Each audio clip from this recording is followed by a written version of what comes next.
Hi friends, sorry, I think I had some technical difficulties with my last video here. Here is our TK pages for comparing weights. Remember, we use our hands to feel the different weights of how it pulls your hand down towards the earth, the gravity, not necessarily what it looks like. Excuse me. On our first two here, we want to look for objects that are lighter than the objects that would be in our left hand. So here my roll of tape.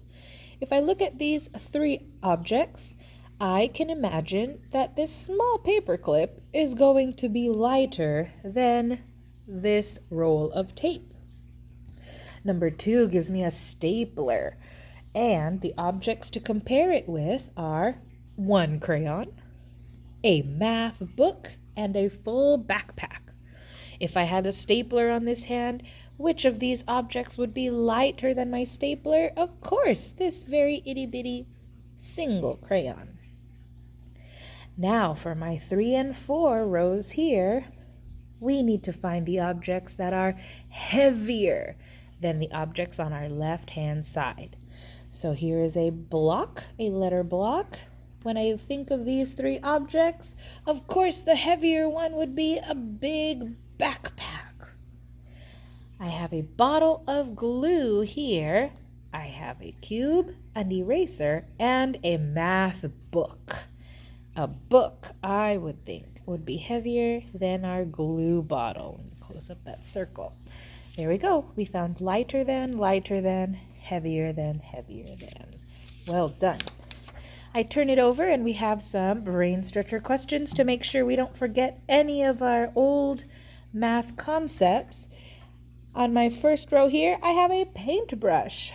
Which item is heavier than a paintbrush, or which object? When I say object or item, they mean the same thing. They mean a thing. So which object here would be heavier than a paintbrush? A Mr. Stapler, of course, with all its staples and made of metal. Then here on number 2, they give us cube trains. Mark under the cube train compare the cube trains. Mark under the cube train that has less. So by looking with eyes, maybe some of you might be able to tell which cube train looks like it has less, because it's a bit shorter, or you can count 2 to be sure. 1, 2, 3, 4, 5, 6, 7, 8, 9. 1, 2, 3, 4, 5, 6, 7 in this one. 1, 2, 3, 4, 5, 6, 7, 8, 9 again. 1, 2, 3, 4, 5, 6, 7, 8, 9 again. The only one that was different and has less is our train with 7.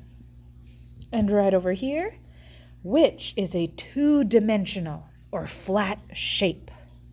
Two-dimensional or flat shape. Mr. Hexagon, you only have length and height. You do not have front and back or a shadow.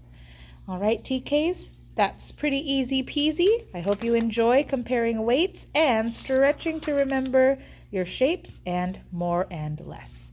Thank you, friends. Enjoy.